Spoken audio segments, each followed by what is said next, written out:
وحسن مآب. إلهي صلاة القيام أثابكم الله. الله أكبر الله أكبر.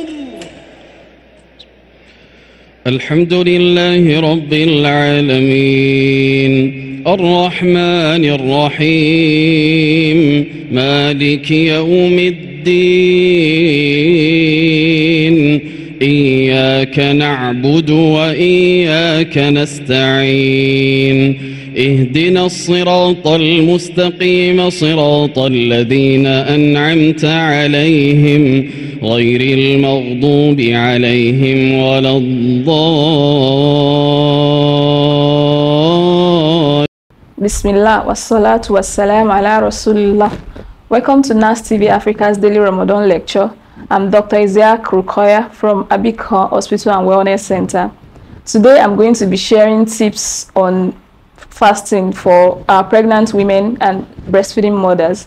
I greet you all, our Muslim brothers and sisters, with the best form of greeting. Assalamu alaikum wa rahmatullahi wa barakatuh. So before I start sharing the tips, I want to first enlighten us about the importance of fasting in Islam. As Allah subhanahu wa ta'ala said in the Holy Quran, fasting has been prescribed for you as it has been prescribed for those who have come before you. So we know that fasting is compulsory for all Muslims. And in the verse that followed that, it said, Ayyaman ma'adudat, that is for a prescribed number of days. فَمَنْ كَانَ مِنْكُمْ مَرِيضًا أَوْ عَلَى سَفَرٍ, that are sick or are on travel. فَإِدَّةٌ لِلْأَيَّامٍ أُخْرَى, they should make up for those number of days that they missed. That is, Allah has made a gap for those that would not be able to fast during the month of Ramadan. But at the end of that verse, he said that وَأَنْ تَصُومُوا خَيْرٌ لَكُمْ إِن كُنْتُمْ تَعْلَمُونَ, that fasting is still the best for you if only you know. So as we know that some that are unable to fast during the month of Ramadan, they can either pay back or feed some people. Out yourself is best for you if only you know. So this will take me to those that want to fast despite the fact that they are pregnant or they are breastfeeding, because in the hospital our patient comes in every day and we get this question repeatedly, like, doctor, can I fast despite the fact that I am pregnant? So this question, we can't give a yes or no answer to this, because it will be based on your own self. You have to determine it yourself, because Islam is not hard. It's not placing a burden on you that you must fast while you are pregnant. However, if you feel that you can do it, you can fast while you are pregnant. So this will take me to sharing tips that can ease fasting for you during Ramadan. First, before fasting starts, you should be registered in a hospital. Book for your antenatal early, so that your doctor will ascertain that you are fit or you are not fit, so that you would know what your blood level is like before you start fasting. You would know what your blood glucose has been like before you start fasting, so that by the time fasting comes and it starts to drain some nutrient out of you, you still have reserve to be able to continue the fasting.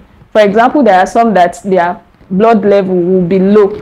We call it packed cell volume will be low even before fasting comes. Such people will want to advise that they stay away from fasting, because the pregnancy will demand more nutrient from the woman, reducing her blood level further. So if she continues to fast, it can reduce that blood level further, that she will now need to be admitted and be transfused in the hospital. So taking note of that, when the fasting now starts, what are the things that you can do that can ease fasting for you? First, your pre-dawn meal, sahur, you should take it important, as the Prophet ﷺ said that there is blessing in eating sahur meal. So you should not skip your sahur. Even if you are somebody that does not take sahur before you get pregnant, while you are pregnant, it is important for you that you must eat sahur, because that will sustain you to a level before you start feeling the pangs of hunger. 2, what should you eat for sahur?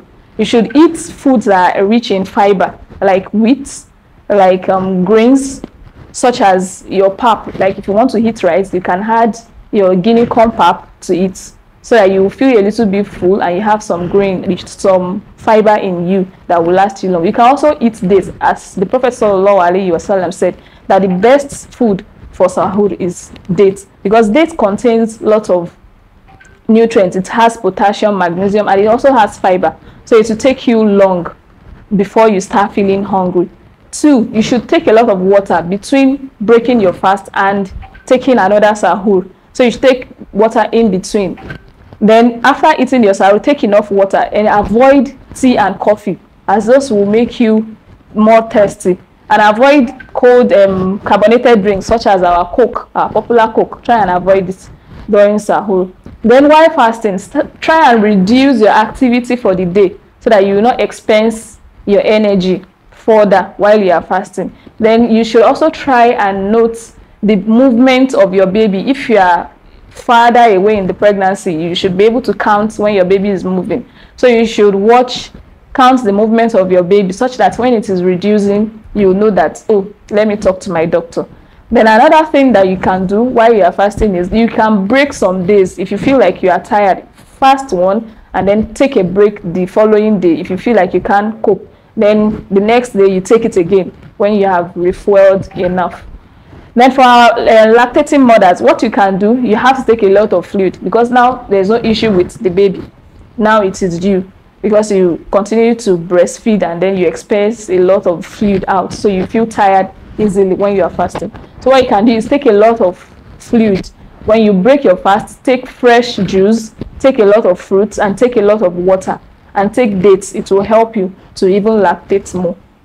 And when you fast, you should take note of your own self. Try and know your limits, know your breaking point. Try and know when you feel the signs. There are signs of hypoglycemia that you should watch out for. For example, if you start having headache, if you start feeling dizzy, if you start feeling sweaty, excessively sweaty, you start feeling palpitation, your heart starts to beat very fast, then you should break your fast.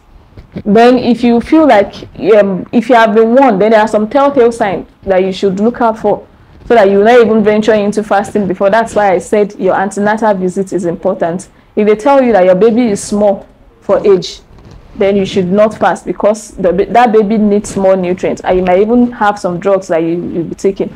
If they say your blood level is low, then you can't fast, because you'll be placed on medication and you must be adhered to strictly, and you need to build up that blood. Then 3, if you have any health condition apart from the pregnancy itself, if you have any other health condition like diabetes, or you have ulcer or peptic ulcer disease that disturbs you and prevents you from fasting initially, then you should not fast. Okay, some people also ask, does fasting really affect their baby? Well, the baby will take its own nutrients from you, whether you eat or you don't eat. So what you need to do is work on your own glucose, and glucose is continuously metabolized in the body. So once you exhaust the glucose level in your blood, the liver too will start to break down its own glucose store for you. And when you exhaust the one in the liver, it will go to your muscles to start breaking down glucose for you. So most of the cases, fasting does not affect the baby. There are some studies that were done, and it was found out that most of the people that fasted, 80% of the people that fasted, there was no significant hindrance to their baby.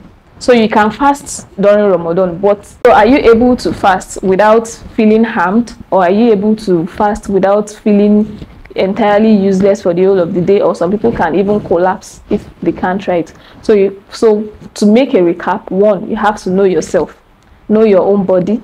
2, register for your antenatal as early as possible, so that your doctor can tell you that you are medically fit or you are not.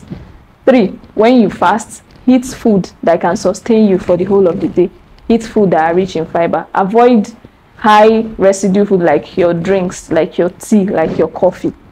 Then when you break your fast, take enough water, take enough juice, take enough fruits, take dates, and take food that are rich in nutrients. Eat balanced diets, so to say.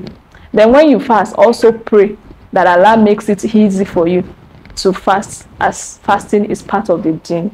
So with this, I pray that Allah subhanahu wa ta'ala reward every fasting Muslim, and He would not deny us the reward in this world, and in Kiyama. Till we meet again, I am ISIAQ Rukayat from NasTv Africa, representing Abika Hospital and Wellness Center. Thank you. We also use this medium to appreciate our sponsors for supporting this daily Ramadan lecture program. May Allah accept it from you as an act of ibadah. Jazakumullahu khairan. Follow, watch, like and subscribe to our YouTube channel at NasTv Africa, Facebook at NasTv Africa, Instagram at NasTv.Africa, and TikTok at Nas Business Coach or NasTv Abdul Qadir. Thank you.